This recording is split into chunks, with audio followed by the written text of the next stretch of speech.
Hello guys, today I'm going to shoot a special video. This is going to be about my test day experience, and this is about my test day. This is about my speaking test experience. I had my speaking and listening, writing and reading on the same day. So the speaking test was separate and LRW, the listening, reading and writing, was separate tests. So this happened on the 22nd of March. So when you book for when you book for an IELTS test with IDP, they would send you, once you book your date, 2 days prior to your test, they will give you the speaking test date. So I booked on the 22nd and I got an intimation on 20th that my speaking test would also be on the same day, that is on 22nd at 10 a.m. And my listening, reading and writing happened at 1 p.m. on 22nd. Now let me just give you a brief about what would be included in this video. So there would be information about my speaking test experience and so this is going to be a very detailed video, guys. So if you are about to do something important, please set aside some time for this. I will try to include as much details as possible. In fact, I've even noted some points. What do you need to carry? What is the whole experience on the test day? So this video is only for the speaking test experience, and I'm going to narrate my experience as it happened on 22nd. So I must say that I did not. So before that, let me give you my score, or let me give it at the end of the video to keep you to, what I want to say is that when I prepared, I found speaking and writing to be tough, and I thought reading and listening were going to be easy. I did not put much efforts into listening. I did try to do a few reading comprehension passages, and when it comes to speaking and writing, I did practice well. So I want to begin by saying that the efforts paid up, and it paid really well. But I will give you my score at the end, okay? And what I'm showing right here is my acknowledgement. These are details about my acknowledgement slip. I booked my test with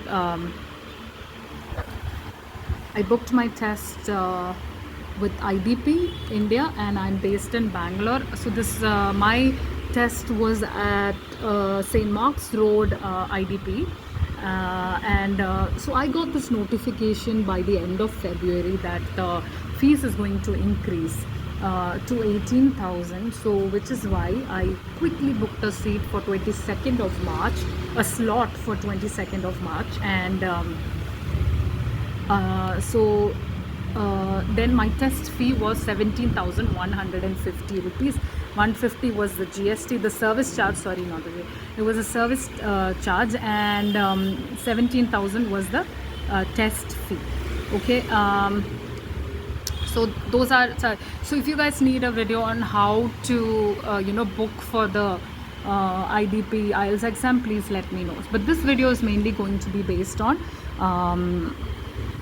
my speaking test experience, and also what I wanted to tell you guys was, you should have if you don't have a passport, do not apply for IELTS.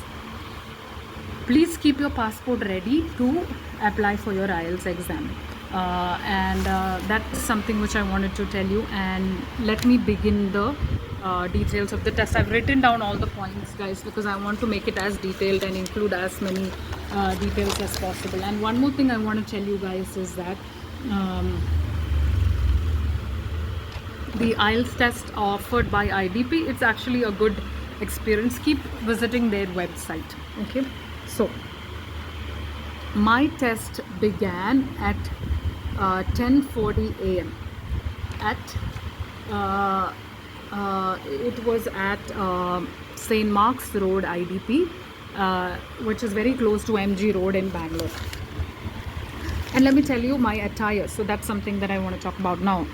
My attire. Please go in simple attire. Don't go in very informals, like you don't have to go in formals that you're not used to. If you're used to wearing formals, it's okay, but I had a casual long sleeved top and formal pants, and I also carried my jacket in hand in case it was going to be cold, because it was very hot and humid in March here in Bangalore. And so if in case the AC was going to be turned I thought if it's going to be cold, I would carry my jacket as well. So I had my jacket in hand, and what I carried was a printout of the acknowledgement form. The acknowledgement form is what you see right here. Yeah, so this is the acknowledgement form, and you would keep getting emails from IDP when you book your test. They will ask you to authorize all of the details which you need to do before the day of the test, or at least a week before the test. It is advised that you authorize and validate and confirm that all your details which they have is right. Okay, right. So we are done with talking about the attire, what I carried, and as I told you, my test. So guys, to continue with my test day experience for my speaking test, I was saying that I was asked to scan my index finger 4 times for the biometric information, for the biometric scanning. And after verifying the details from my passport, she clicked my photograph and asked me to sign on 2 papers. So I was asked to verify my details on those papers, mainly the passport, the name as in the passport. So your name should match the details on the passport. It should be as it is on the passport. So then I verified my details and signed on the papers. Then she asked me to be seated at the waiting area.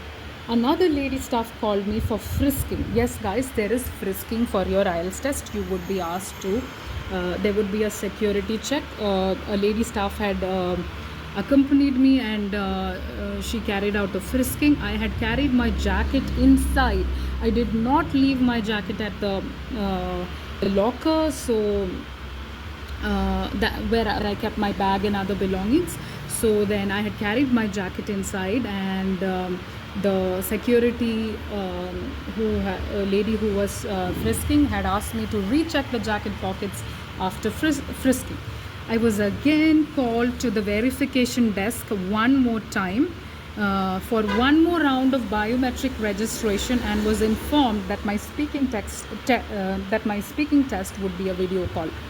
So what I wanted to say was that after the initial biometric, there was a security scanning, like a frisking that happened, and then again there was a biometric verification. So that is the second time it happened, and that was when I was told that my speaking test would be a video call. She asked me not to end the call. She told me that once the video call ends, once my test is over, she said do not end the call. Since I carried my jacket, she asked if it was okay to leave it outside in the locker, if it was okay. So she said she would take care of the temperature. Why am I giving you all these details, guys? I'm just hoping that anyone who goes on test day would be aware of what it is, because I did not have these details to this level. So I want everyone to feel what you can expect, especially if you are in Bangalore or anywhere else. The test model is going to be the same almost everywhere in India, right? And I'm expecting questions from the viewers regarding things which I may have missed out. I've tried to include as much details as possible, but in case you have questions, please do post the questions in the comments. Yeah, so I left the jacket at the locker, and because the lady who did my at the verification desk, who did the biometrics, she assured me that she would turn off the AC if it was too cold. She escorted me to the speaking test room, and while I was waiting outside, she set up the video call in the speaking test room. My examiner was a very friendly person. She was smiling when I walked in, and the person at the verification desk had set up the speaking test. And when I walked in, the examiner, I could see the examiner, and it was she was an Indian, and yeah, so then she informed me that she's going to record the test, and so she recorded her details, like her name and her details, before she began the test, and then she asked me for my details, and then began the recording. She welcomed me with a warm smile. So these are all my testing experience, guys. So for me, I'm really happy to say that she welcomed me with a warm smile and greeted me good morning, because my test was in the morning, and it began. So she said, "What is your full name? How can I call you? What should I call you?" So I said that, like, if you have a separate, if you have another name, I just said, just please address me as per my first name. And part one. So what I wanted to say was, I was not sure how long it would last. I was told that part one would go on, and part two of speaking would be for 2 minutes, and part three would be for around 2 to 3 minutes. But it almost went very smooth, because it was a continual conversation. There are times that I paused, and so she asked me more questions. So when you pause, just know that if the examiner is asking you more questions and asking you to elaborate, it means you need to speak more. So it is all dependent on how the examiner understands your flow. And if she gets that you're a person who can speak more and there is more time, she'll ask you to elaborate on a topic. So part one, she asked me about my hometown, so I explained, so I spoke about it. Then she asked me what it is famous for, and I want to say that I asked if she asked me one question, and I clarified whether it was regarding my hometown or regarding some other topic that we were speaking about. To be honest, I was a little nervous. Everybody's prepared to speak about their hometown, but I for some reason thought, because it is a common question, they might not ask. So please do not ignore that, guys. If you see the common list of topics which you see for speaking, please be prepared. At least be prepared to speak about your hometown, because this was the first question that I was asked, and I was not expecting that. So she asked what it is famous for, and then, as I said, I asked her to repeat one question. Like, it was not request to repeat, but rather I asked her to, I actually sought more clarity on the question she had asked. So I guess those things are okay. So as much as possible, try to give details about long. Now another unexpected question that she asked me in part one was art galleries. I'm not sure if you guys have very familiar, but or this is a common topic, but art galleries was one topic that she had asked me about. She said, have you visited art galleries? I said, yes. Do you paint or draw? I said, I did not do much painting. See, these are all very impromptu. Like, I wasn't prepared for it, right? So the truth is all that comes. But it is not about whether you have actually, the examiner is not interested in, whether you did painting when you were a kid. The question is, do you paint or draw? And the main point is, are you able to, you have to go through the band descriptors, or what do they assess you for when they test you on your speaking skills. They want to know whether you are fluent, and whether you have good vocabulary and fluency and grammar. So, and please look at what is required for the speaking test at IDP's website. There's something called band descriptors. Please take a look. You'll understand what is needed for a band 9, for a band 8, and all of that. And as I promised, I would tell you my speaking score at the end of this video. Okay, so to come back to the topic, she said, do you paint or draw? I said I did not have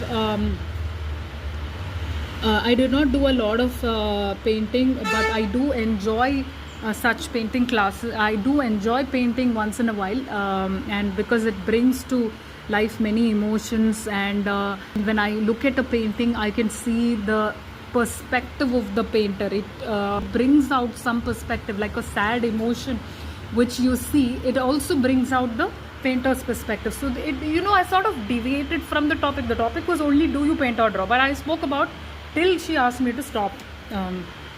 Next was part 2. So in part 2, my main topic was social media. So she said, what are the popular social media apps in India? I said Facebook, Instagram, WhatsApp. So then I spoke continuously about it. I said we use it for chatting, video calling, and what is one app that you use regularly? So I said WhatsApp.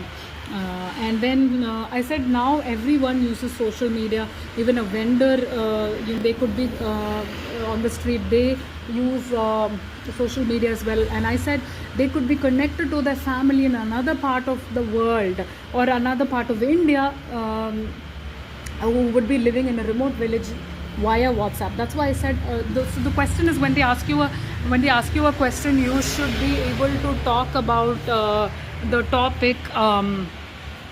You should be able to talk about the topic without any pause, as much as possible. You could pause, but try to talk as much as possible without any pause. So I said, she asked me what is my favorite social media. I said WhatsApp. And why? Because I said a street vendor in the south of India could be connected to his family somewhere else in remote part of the country. Via WhatsApp, he could do video call, he could be connected to his family, and he doesn't even have to type. He just needs to put in a voice message or do a video call. So you don't have to necessarily type. These are some of the things that I spoke about, guys. Then I said that there are shopping apps which for grocery and home cleaning. So these are some of the topics that I covered. So when they asked me about social media, I said which one I liked. That question was there, which one I liked best. And then I spoke about the different kinds of social media, the shopping apps, the home cleaning apps, the kinds of apps too. Now part 3, it was a continuation of part 2.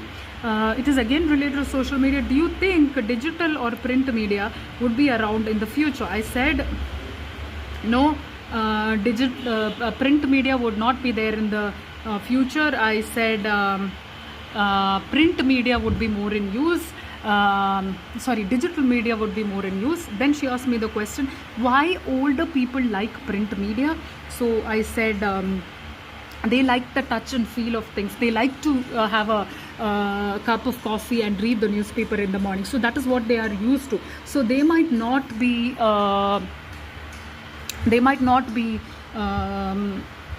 as frequently using social media as the youngsters of this generation do. Then the next question was, why is WhatsApp popular in India than other I'm not sure what I've written, guys. I think I have written than other apps. So I said WhatsApp is the ease of access. It's available in different languages. You can type in different languages. You can do voice message. You can do video call. So by the time my speaking was over, it went on for about 2 to 3 minutes. The part 3, part 2 was about 2 minutes. I had a lot of questions. These are some of the questions that I could note down. Then after the test, I thanked the examiner, and please remember to thank the examiner. She would also thank you. And I could tell that I was very nervous. I could have done even more better if not for me if I was a little more prepared. So my advice to all of you is be prepared to be speaking about any topic, because you know that it's not if you prepare on one topic, you would be able to talk on other topics too, and it would prepare you for the test day experience. So try to sit in front of a laptop, because that's what you will be doing. Try not in front of a phone. Try to sit in front of a laptop and start recording yourself. Then after the test, I removed the headset, and as I was asked not to end the call. I did not end the call. I informed the staff at the verification desk. She was outside. She again asked me to give biometric. Remember, when I walked in for the test, I was asked to give biometric. I did my security check, like the frisking check, and then again when she did my biometric check, and after the test my biometric was again I had to give biometrics. Then I took my things from my belongings from the locker, and I was asked to give a feedback. There was a scan there, and I was asked to give my feedback. The receptionist informed to come back for the LRW test, the listening, reading, writing test, at 12:15 a.m. Excuse me. So LRW test at 12:15. It's actually at 1 o'clock, but they asked me to be in at 12:15 itself. So when I do my video on my test day experience for the LRW, the listening, reading, writing test, you will understand why did they ask me to come in so early at 12:15 for a test which was at 1 o'clock, because of whatever you will get to know in my video. So stay tuned, guys. I will soon post one more video about what happened at the LRW test. And as I promised here, this is my speaking test result. I got 7.5 for my speaking test, which was a surprise for me, because I thought speaking and writing were going to be tough. So my score was 7.5. And thank you so much, guys, for listening to me. And